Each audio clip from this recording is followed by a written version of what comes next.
My name is Richa Thakur from शिक्षा अखाड़ा एक युद्ध अज्ञानता के विरुद्ध। आज हम पढ़ने वाले हैं क्लास 10th की जियोग्राफी, जिसका 5th चैप्टर है खनिज तथा ऊर्जा संसाधन means mineral and energy resources. तो चलिए हम इस चैप्टर को शुरू करते हैं। तो सबसे पहले जैसा कि चैप्टर के नाम में ही है खनिज तथा ऊर्जा संसाधन, तो खनिज होता क्या है हमें ये भी तो पता होना चाहिए। खनिज पढ़ने से पहले खनिज सारा पढ़ लो और पता ही नहीं है कि खनिज होता क्या है। खनिज जो है हमारे जीवन का एक अनिवार्य भाग है। अनिवार्य का मतलब यानी कि इसके बिना हमारा जीवन पॉसिबल नहीं है। अनिवार्य का मतलब कि इसका यूज हमारी लाइफ में डेली के कामों में भी होता है। ठीक है, तो सभी वस्तुओं का निर्माण यानी कि जितनी भी चीजें हैं हमारी डेली लाइफ की, वो सब उनका निर्माण किससे होता है? खनिजों से होता है, खनिजों के द्वारा होता है।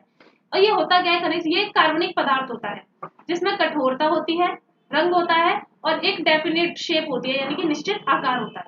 उसको क्या बोलेंगे आप? खनिज। खनिज होते क्या क्या है, तो चलिए वो देखते हैं।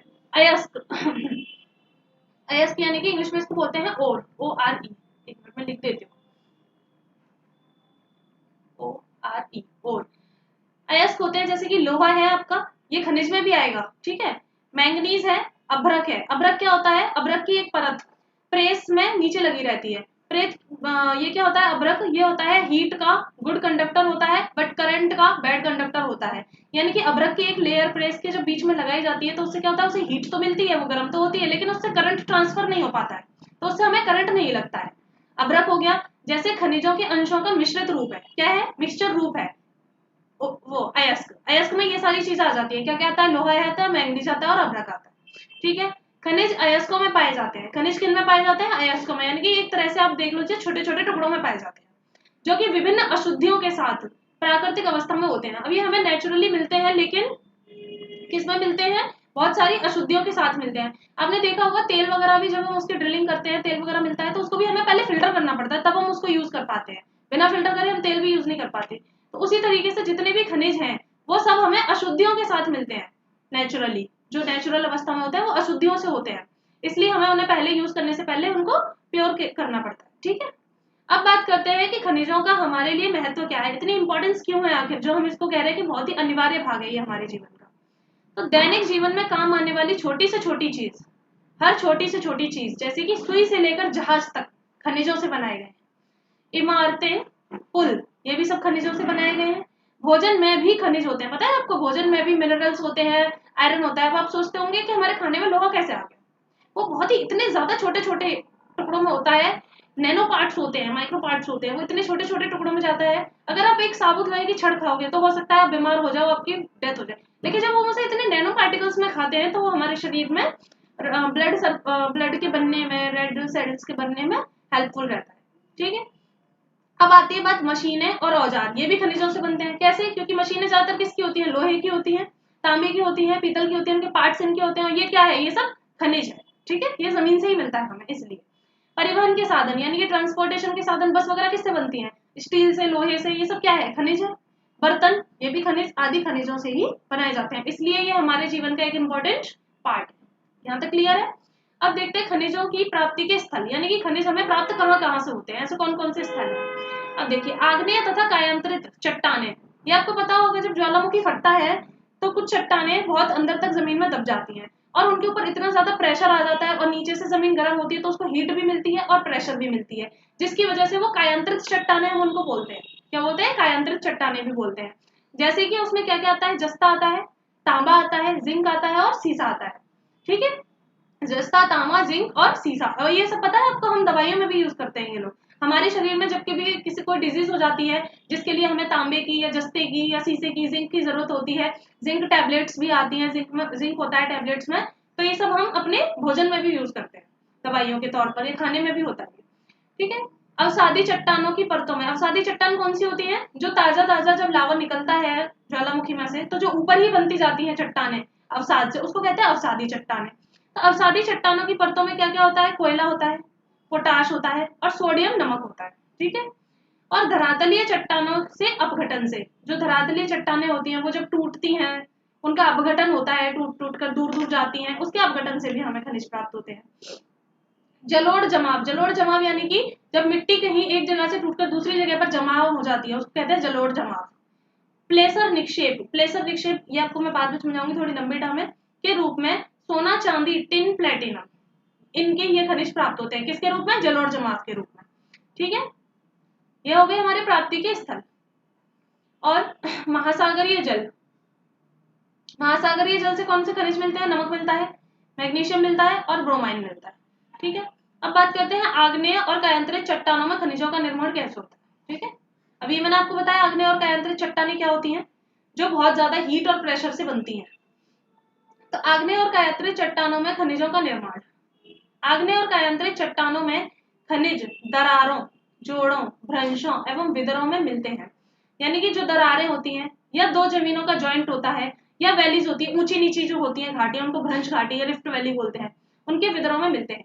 छोटे जमाव शिराओं के रूप में, यानी कि एक नलियों के रूप में, जो इस तरीके से शिराएं जड़ें सी होती हैं, ये इनके शिराओं के रूप में, तथा बड़े जमाव जो होते हैं, छोटे जमाव तो इनमें मिल जाएंगे शिराओं के रूप में, जड़ों के रूप में उनमें फंसे हुए, लेकिन जो बड़े जमाव होते हैं वो परत के रूप में पाए जाते हैं। कैसे पाए जाते हैं? लेयर्स के रूप में पाए जाते हैं।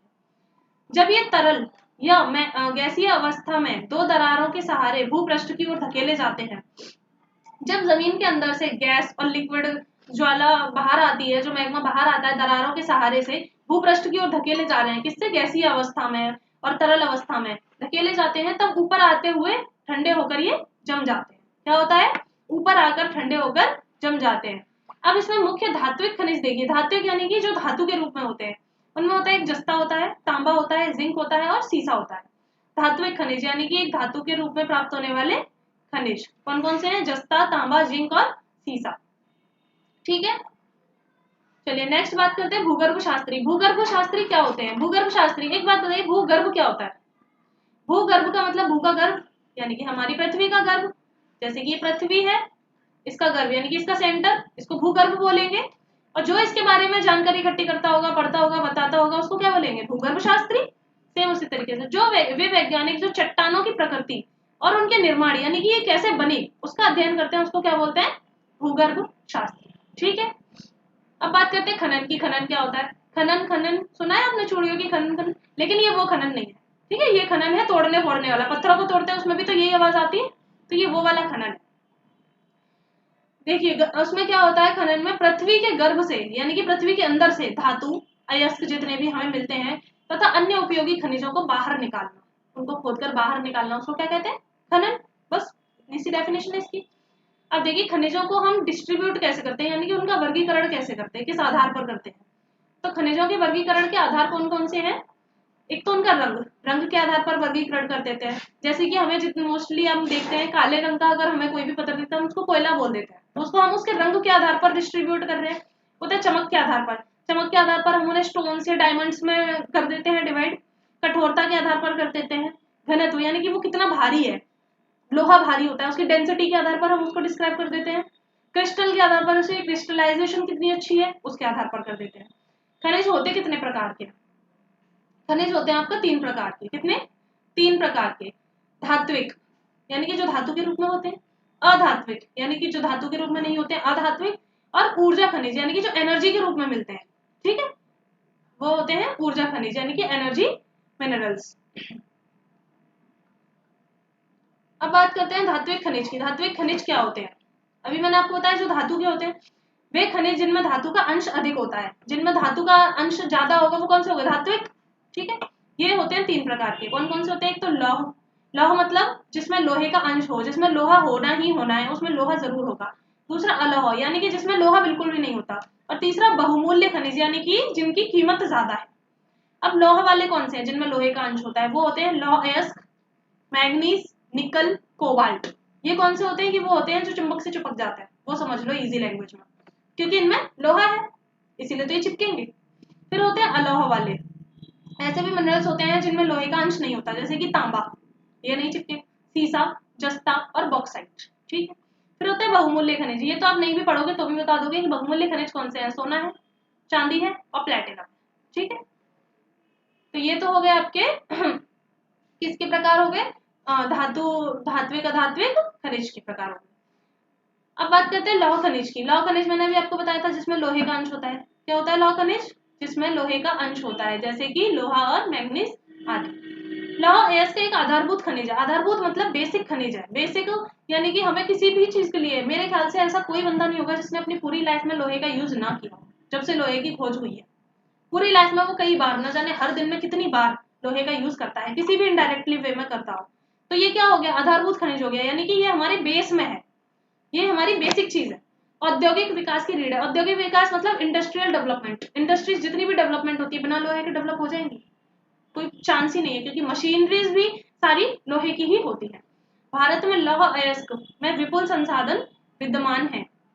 भारत उच्च कोटि के लोहा अंश युक्त लौह अयस्क में धनी है। यानी कि जो हमारा भारत है, हाई क्वालिटी के लोहा युक्त जो लोहा अयस्क है, यानी कि जिनमें लोहा होता है, वो वाले लोहा अयस्क में धनी है, यानी कि हमारे पास उसका बहुत सारा रिजर्व है। ठीक है, अब बात करते हैं मैग्नेटाइट की। उच्च कोटि का लोहा अयस्क ये होता है, उसका नाम क्या है, उच्च कोटि का लोहा, यानी कि जिसमें 70% लोहा होता है। तो वो अच्छी क्वालिटी का लोहा हो गया जिसमें 70% सिर्फ लोहा ही लोहा है, तो वो उसको क्या बोलते हैं, मैग्नेटाइट। इसमें सर्वश्रेष्ठ चुंबकीय गुण, यानी कि सबसे ज्यादा मैग्नेटिक जो क्वालिटीज होती है, चिपकने वाली क्वालिटीज होती है, सबसे ज्यादा किसमें होती है, मैग्नेटाइट में होती है। जो विद्युत उद्योगों में विशेष रूप से उपयोगी है। ये सबसे ज्यादा किस चीज में उपयोगी होता है, जो इलेक्ट्रिक चीजें होती हैं, विद्युत उपयोगी होती है, जो लाइट से चलने वाली चीजें होती हैं, उनमें सबसे ज्यादा उपयोगी है। दूसरे नंबर पर क्वालिटी के टाइप में आता है हेमेटाइट। क्या है, हेमेटाइट। उद्योगों में प्रयोग होने वाला सर्वाधिक महत्वपूर्ण लोहा, जिसमें 50 से 60% लोहे का अंश होता है। इसमें कितना होता है लोहा, लोहे का जो अंश है वो होता है 50 to 60%। किसमें, हेमेटाइट में। ओके, और जो मैग्नेटाइट था वो तो सबसे ज्यादा विद्युत के उद्योगों में हो रहा था, यानी कि लाइट से रिलेटेड चीजों में। लेकिन जो हेमेटाइट है इसका सबसे ज्यादा यूज कहाँ होता है, उद्योगों में, इंडस्ट्रीज में। ठीक है, यहाँ तक क्लियर है। अब बात करते हैं भारत में लौह अयस्क की पेटियां, यानी कि भारत में जो सबसे ज्यादा लौह अयस्क है वो कहाँ कहाँ पर है। ठीक है, एक है आपका उड़ीसा झारखंड पेटी, एक कौन सी हो गई, उड़ीसा और झारखंड पेटी। एक हो गया महाराष्ट्र और गांव पेटी, यानी कि इसके बीच का क्षेत्र, उड़ीसा से और झारखंड के बीच का क्षेत्र, पेटी का मतलब उसके बीच का क्षेत्र, महाराष्ट्र से और गोवा के बीच का क्षेत्र, बेलोरी, चित्रदुर्ग, चिकमंगलूर और तुमकुर पेटी। ठीक है, और दुर्ग और बस्तर पेटी।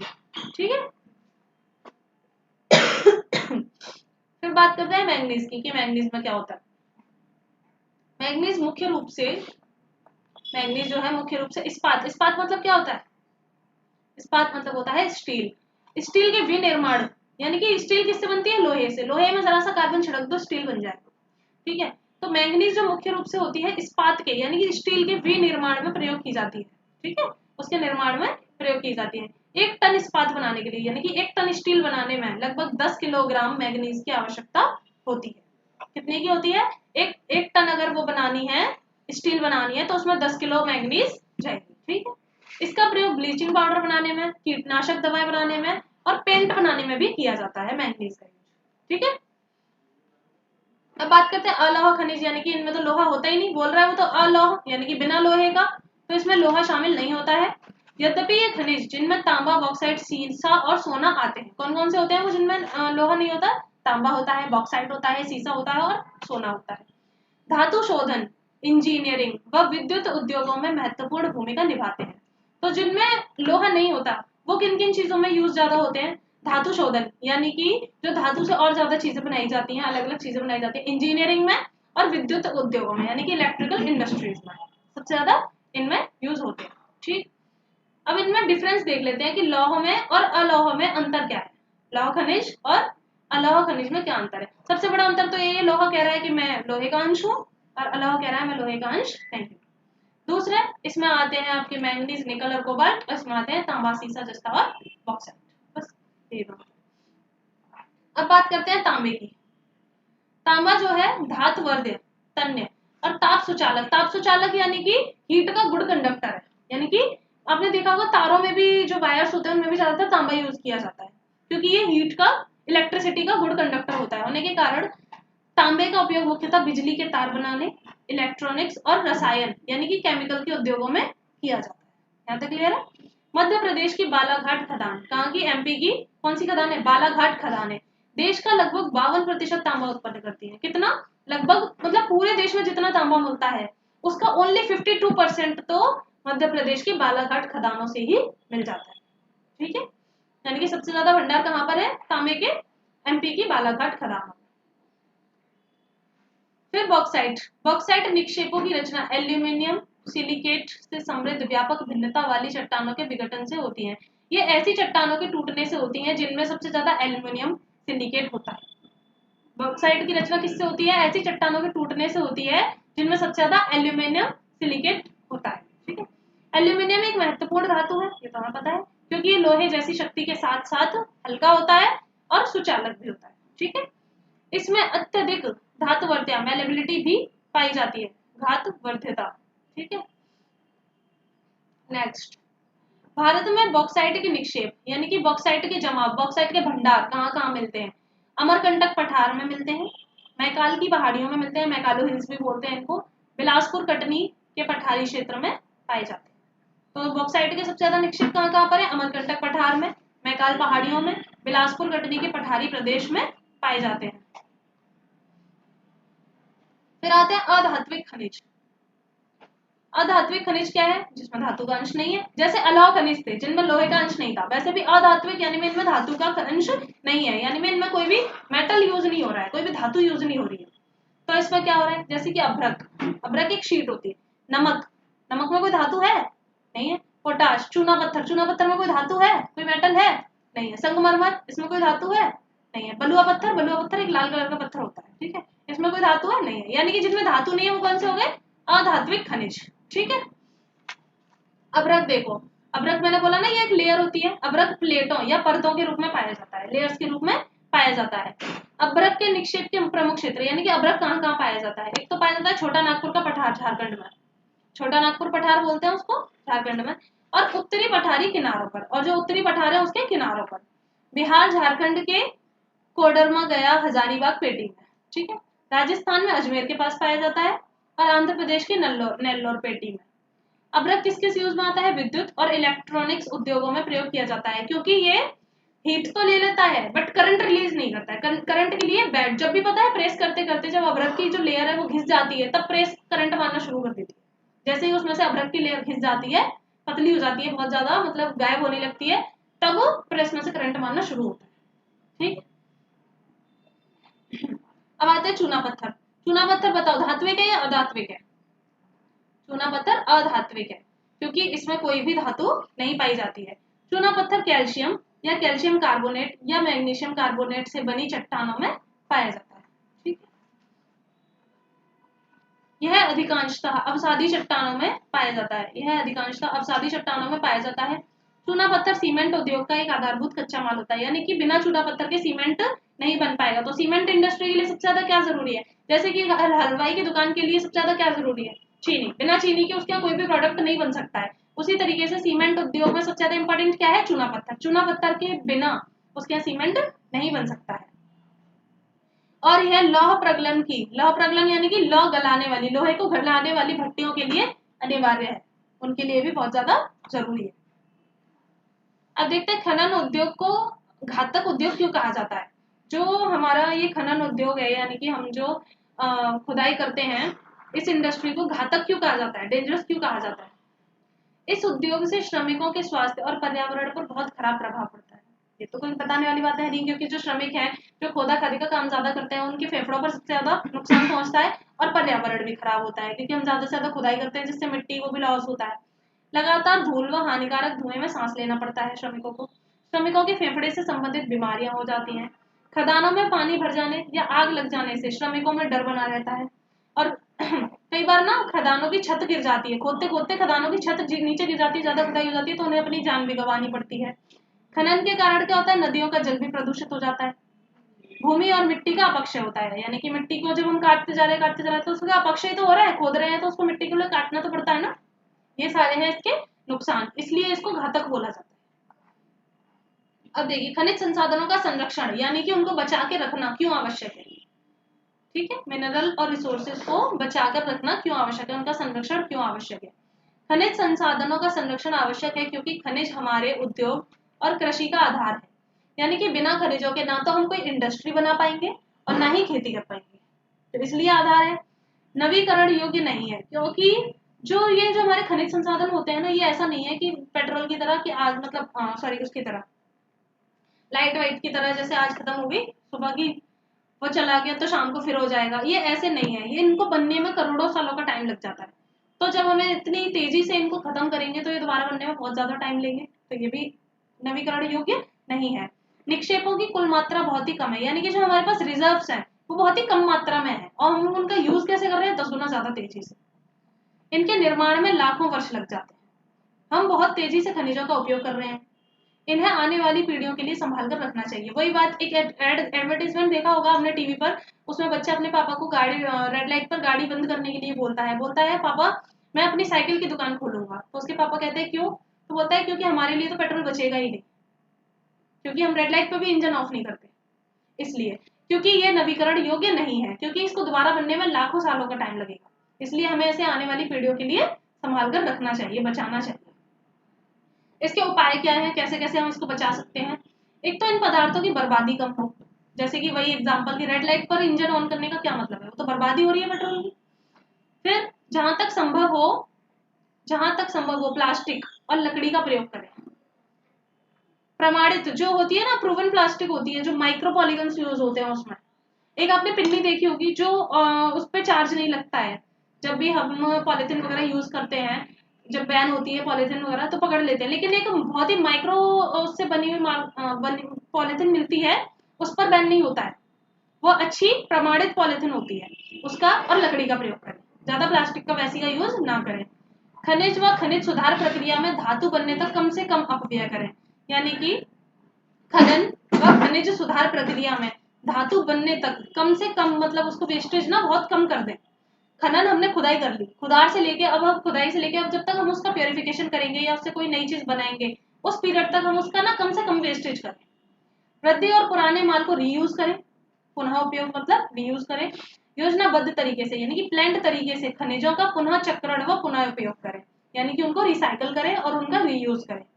नियोजित व सतत पोषणीय तरीके से उपयोग करें, यानी कि प्लान्ड करें और कंटिन्यूस तरीके से करें, इस तरीके से करें कि उसका वेस्टेज कम से कम हो सके। और पर्यावरण को ध्यान में रखते हुए खनिजों के अन्य विकल्प ढूंढें, जैसे कि सीएनजी। अब पर्यावरण को ध्यान में रखते हुए हम ऐसी ऐसी चीजों डेवलप करें कि जिससे पर्यावरण को नुकसान भी ना हो और हमारे काम वैसे के वैसे ही चलते रहे। जैसे कि एक एग्जांपल तो ये हो गया, अब हम पेट्रोल की जगह सीएनजी यूज कर सकते हैं, है ना, और जो पर्यावरण को भी इससे नुकसान नहीं होगा। और दूसरा एग्जांपल हो गया है, अब जैसे कि पेट्रोल की जगह पे इलेक्ट्रिक व्हीकल्स आ गए हैं, तो उससे पर्यावरण को नुकसान भी नहीं हो रहा है। तो ऐसी चीजों के अन्य विकल्प ढूंढें। ठीक है, आगे बात करते हैं ऊर्जा संसाधन की। ऊर्जा संसाधन यानी कि एनर्जी रिसोर्सेज, यानी कि जिनसे हमें एनर्जी मिलती है। अब देखो, खाना पकाने में रोशनी व ताप यानी कि लाइट और हीट दोनों की जरूरत होती है। गाड़ियों के संचालन, गाड़ियों के चलने तथा उद्योगों में मशीनों के संचालन, यानी कि इंडस्ट्रीज में जो मशीनें चलती हैं उसके लिए ऊर्जा की आवश्यकता होती है, यानी कि एनर्जी की आवश्यकता होती है। ऊर्जा का उत्पादन ईंधन खनिजों, जैसे ऊर्जा का जो उत्पादन होता है वो किससे होता है, ईंधन खनिज, यानी कि जो फ्यूल मिनरल्स होते हैं, जैसे कि कोयला, पेट्रोलियम, नेचुरल गैस, यूरेनियम और विद्युत से किया जाता है ऊर्जा का। ठीक है, यहाँ तक कोई समझाने वाली बात। फिर देखिए, ऊर्जा संसाधनों को परंपरागत तथा गैर परंपरागत, जो ऊर्जा संसाधन होते हैं इनको परंपरागत और गैर परंपरागत साधनों में वर्गीकृत किया जा सकता है। इनको हम दो पार्ट्स में डिस्ट्रीब्यूट करते हैं। कौन से, परंपरागत और गैर परंपरागत। परंपरागत कौन से होते हैं, परंपरागत ऊर्जा के स्रोत, यानी कि लकड़ी, उपले, कोयला, पेट्रोलियम। परंपरागत यानी कि जो चले आ रहे, जिनको हम रिन्यू नहीं कर सकते, जिनको हम दोबारा से नहीं बना सकते, इनको बनने में लाखों सालों का वक्त लगता है, वो होते हैं परंपरागत ऊर्जा के स्रोत। कौन कौन से, लकड़ी हो गए, कोयला हो गया, पेट्रोलियम हो गया, प्राकृतिक गैस हो गई तथा विद्युत हो गई। ठीक है, अब विद्युत कौन कौन सी होती है, जल विद्युत भी होती है और ताप विद्युत भी होती है, यानी कि जल से बनने वाली विद्युत और ताप से बनने वाली, यानी कि हीट से बनने वाली विद्युत। गैर परंपरागत कौन कौन से होते हैं एनर्जी के रिसोर्सेज, वो होते हैं सौर ऊर्जा होती है, यानी कि सोलर लाइट। अब सोलर लाइट तो हमें, सन की ऊर्जा तो हमें डेली मिल रही है, तो यानी कि हम उसको दोबारा दोबारा बना सकते हैं। सोलर पैनल इसीलिए तो लगाए गए हैं ज्यादा चले। पवन ऊर्जा, पवन तो रोज चलती है, यानी कि हम उसका सबसे ज्यादा यूज कर सकते हैं। ज्वारीय ऊर्जा, ज्वार भाटा आता है ना समुद्र में, यानी कि लहरें ऊपर उठती हैं और नीचे आती हैं, उससे जो एनर्जी बनती है वो ज्वारीय ऊर्जा। और भूतापीय ऊर्जा, यानी कि जमीन जब गर्म हो जाती है बहुत ज्यादा हीट से, उसकी ताप से बनने वाली ऊर्जा, उसको कहते हैं भूतापीय ऊर्जा। और बायोगैस तथा परमाणु ऊर्जा शामिल है। ये कौन कौन सी ऊर्जा है, गैर परंपरागत, यानी कि हम इनको रिन्यू कर सकते हैं। ठीक है, इनको बना सकते हैं। देन परंपरागत ऊर्जा के स्रोत कौन कौन से हैं, यानी कि ऐसी कौन कौन सी चीजें हैं जिनसे हमें परंपरागत ऊर्जा मिलती है। कोयला है, भारत में कोयला बहुतायत में मात्रा में पाया जाता है, इसमें मात्रा नहीं लिखा है, बहुतायत में पाया जाता है लिखा है। बहुतायत में पाने जाने वाला जीवाश्म ईंधन है। जीवाश्म ईंधन क्या होता है, जो कभी ना कभी किसी न किसी जीव के अंश से दबकर हीट और टेम्परेचर से बना हो कई सालों का वक्त लेकर। ठीक है, तो कोयला क्या है, हमारे भारत में बहुत ज्यादा पाया जाता है। यह देश की ऊर्जा आवश्यकताओं का महत्वपूर्ण भाग प्रदान करता है। इसका उपयोग ऊर्जा उत्पादन यानी कि एनर्जी बनाने, उद्योगों में किया जाता है और घरेलू जरूरतों के लिए भी किया जाता है। ठीक है, कोयले का उपयोग इंडस्ट्रीज में भी होता है और घरेलू जरूरतों में भी किया जाता है। भारत अपनी वाणिज्यिक ऊर्जा यानी कि हमारी जो कमर्शियल एनर्जी है वो उसकी आवश्यकताओं की पूर्ति मुख्यतः कोयले पर ही निर्भर है। उसके लिए सबसे ज्यादा हमारे यहाँ वैसे भी खुदाई कोयले की होती है, क्योंकि सबसे ज्यादा इंडिया जो डिपेंड है वो किस पर है, कोयले पर है। संपीड़न की मात्रा यानी कि कंप्रेशन की मात्रा, गहराई और समय के अनुसार कोयले के 3 प्रकार होते हैं। यानी कि उसके ऊपर प्रेशर कितना था, है ना, कोयले के ऊपर जब वो जमीन में था, उसकी गहराई कितनी थी और वो कितना टाइम में बना है, इसके अनुसार कोयले को 3 प्रकारों में बांट देते हैं। कौन कौन से में 3 प्रकार में बांट देते हैं। पहला होता है लिग्नाइट। पहला होता है लिग्नाइट। लिग्नाइट एक निम्न कोटि का यानी कि सबसे जो लो क्वालिटी का कोयला होता है उसको बोलते हैं लिग्नाइट। ये होता है ब्राउन कलर का। कैसा होता है, ब्राउन कलर का। ये एक तो मुलायम होता है और अधिक ज्यादा इसमें मॉइस्चर होता है, यानी कि सूखा कम होता है, इसमें नमी ज्यादा होती है। तो लिग्नाइट के जो प्रमुख भंडार है वो सबसे ज्यादा कहाँ पर है, तमिलनाडु के नेवेली में। ठीक है, और इसको सबसे ज्यादा किसमें यूज किया जाता है, लाइट बनाने में यानी कि विद्युत उत्पादन में। फिर आता है सेकंड नंबर पर बिटुमिनस कोयला। कौन सा, बिटुमिनस कोयला। ये गहराई में दबे तथा अधिक तापमान से प्रभावित कोयले को बिटुमिनस कोयला कहा जाता है। यानी कि एक तो ये गहराई में दबे होते हैं और ऊपर से इनके ऊपर अधिक तापमान से प्रभावित होते हैं, तो ये थोड़े उससे बेटर क्वालिटी के होते हैं। वाणिज्यिक प्रयोग यानी कि कॉमर्शियल यूज में सबसे ज्यादा इसका प्रयोग होता है। धातु शोधन में उच्च श्रेणी के बिटुमिनस कोयले का प्रयोग किया जाता है, जिसका लौह के प्रगलन में विशेष महत्व है। सबसे ज्यादा इसका विशेष महत्व किसमें है, लोहे को गलाने में सबसे ज्यादा यूज किया जाता है बिटुमिनस कोयले का। अब आता है एंथ्रोसाइट कोयला।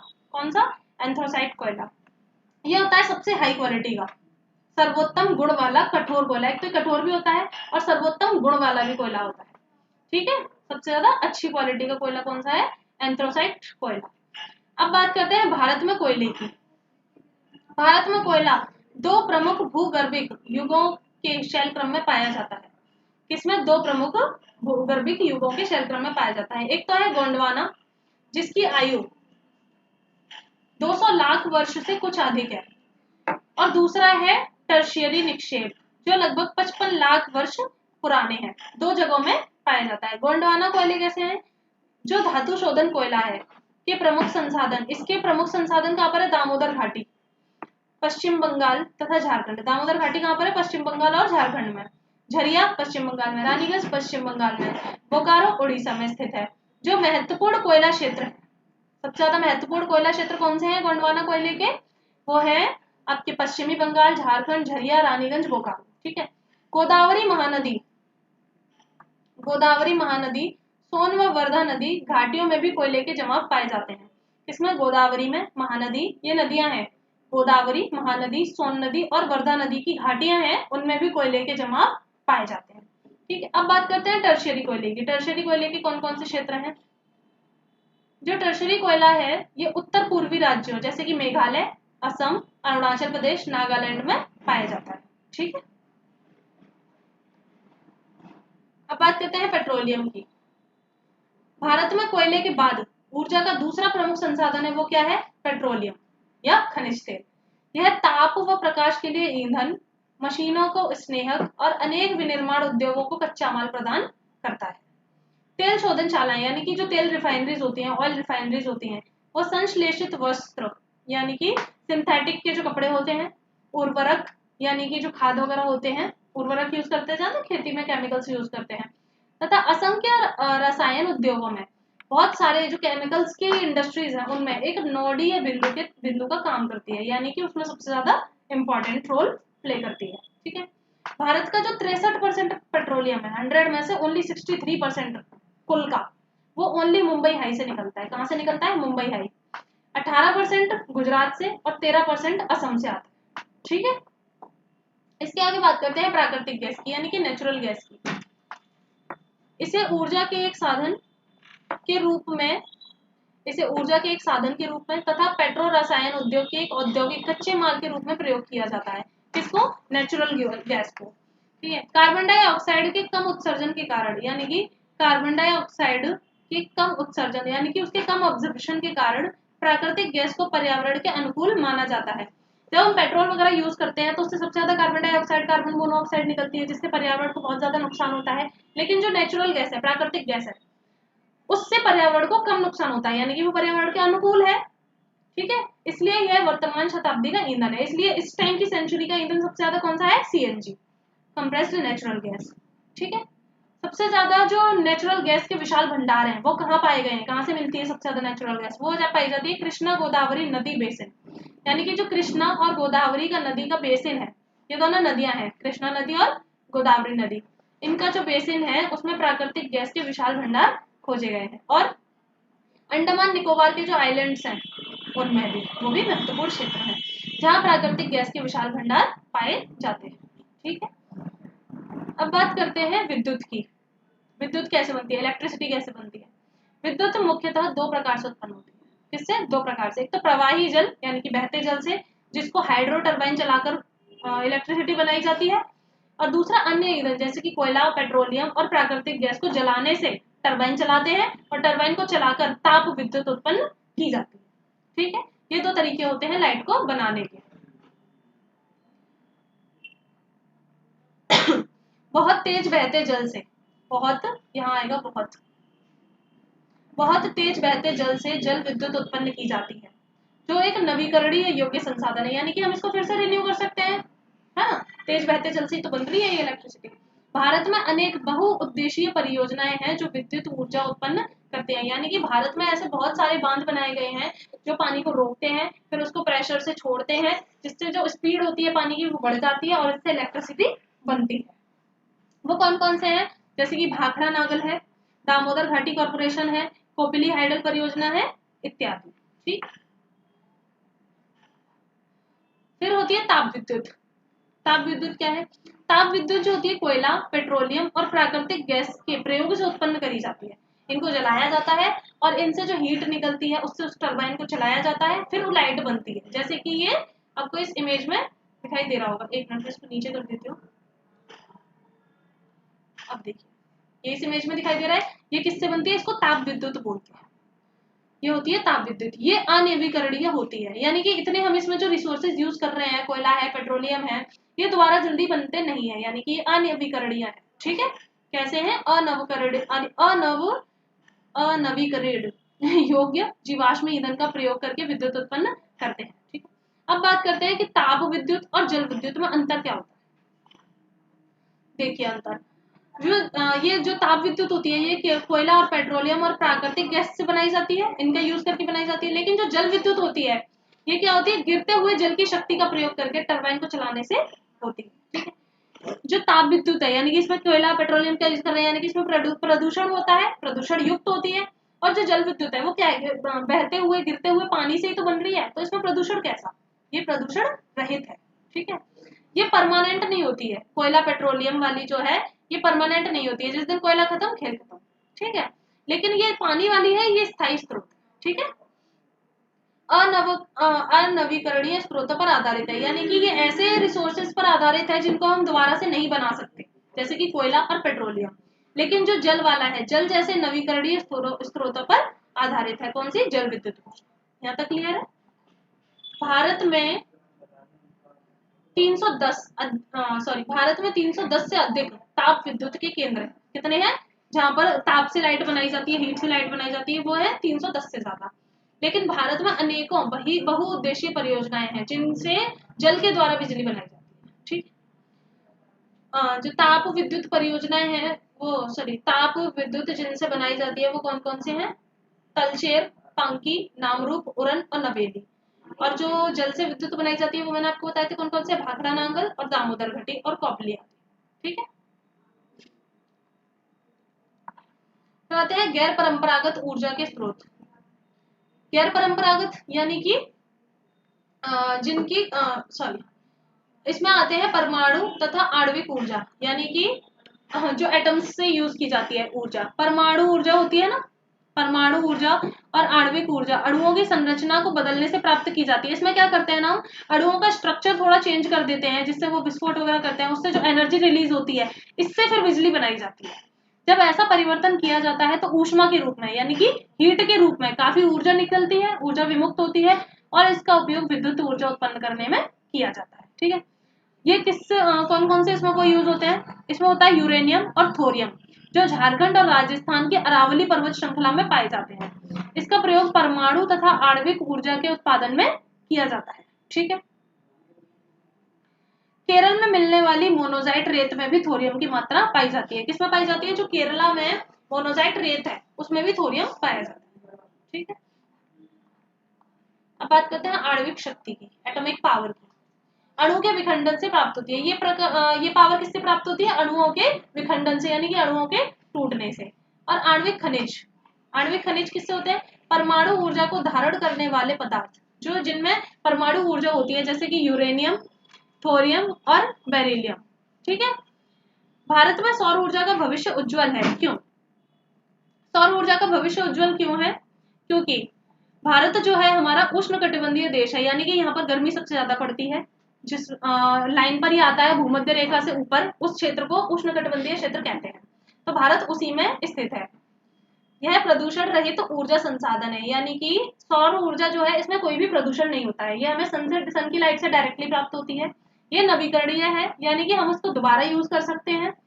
निम्न वर्ग के लोग आसानी से इसका लाभ उठा सकते हैं, यानी कि जो लो क्लास होती है, जो थोड़े गरीब लोग होते हैं, वो भी इसका आसानी से लाभ उठा सकते हैं। फिर बात करते हैं हम पवन ऊर्जा की। भारत में पवन ऊर्जा यानी कि पवन से प्राप्त होने वाली ऊर्जा। हर ज्यादातर चीजों का मीनिंग ना उनके नाम में ही छुपा होता है। पवन ऊर्जा यानी कि पवन से प्राप्त होने वाली ऊर्जा। भारत में जो पवन ऊर्जा है वो फार्म के विशालतम पेटी तमिलनाडु में नागरकोल से मदुरई तक, कहां पर? तमिलनाडु में नागरकोल से मदुरई तक स्थित है। इसके अतिरिक्त इसके अलावा आंध्र प्रदेश, कर्नाटक, गुजरात, केरल, महाराष्ट्र और लक्षद्वीप में भी महत्वपूर्ण पवन ऊर्जा के फार्म है।